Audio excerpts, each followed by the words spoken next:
All right, so you want Martha Stewart's English cake recipe? Let's just say this one makes you feel like you're baking in some charming countryside kitchen, minus the jet lag.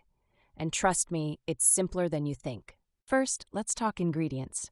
Martha's all about precision, so make sure you've got 2 cups all-purpose flour, 1 cup sugar, 4 eggs, 1 stick of unsalted butter, a lemon, a few tablespoons of milk, and your baking powder ready. Now the butter, let's be heroes here and use room temperature butter.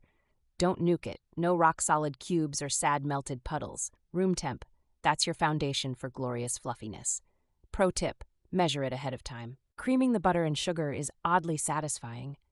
Whip these together until it looks pale and fluffy like soft clouds. That takes like 3 to 5 minutes of mixing. Count it, it matters. Cake chemistry is serious business. Add your eggs one at a time.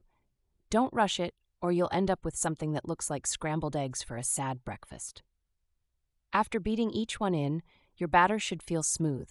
No clumps allowed. Here's where it gets fun. Zest a lemon. Just the yellow part, not the white. That zest is where the magic citrus oils live. Mix it in along with 2 tablespoons of lemon juice for an unreasonably good flavor boost. Dry ingredients? Combine your flour and a teaspoon of baking powder in a separate bowl.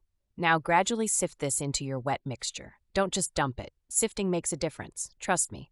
62% fewer cake lumps. If the batter feels too thick, this is where you dribble in some milk, a tablespoon at a time, until it's just pourable but not runny. It should kind of hold shape when you scrape it with your spatula. Balance, people. Preheat your oven to 350 degrees Fahrenheit or 175 degrees Celsius for my metric friends. Grease a loaf pan with butter or line it with parchment. Martha probably lines hers because no one likes scraping cake bits out of the tin like a Neanderthal. Pour the batter in and give it a little shake to even out. Don't get slap-happy with the pan.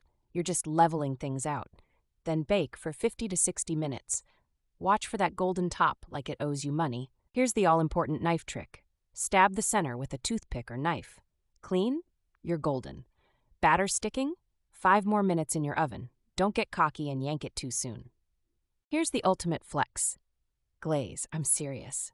Mix powdered sugar with a few drops of lemon juice and drizzle over the cooled cake. You don't need it, but you totally deserve it. Slice a piece and eat it warm. It's soft, citrusy, and feels 97% fancier than whatever you usually have with your coffee. Plus, now you've got a dessert worthy of the Martha Stewart name.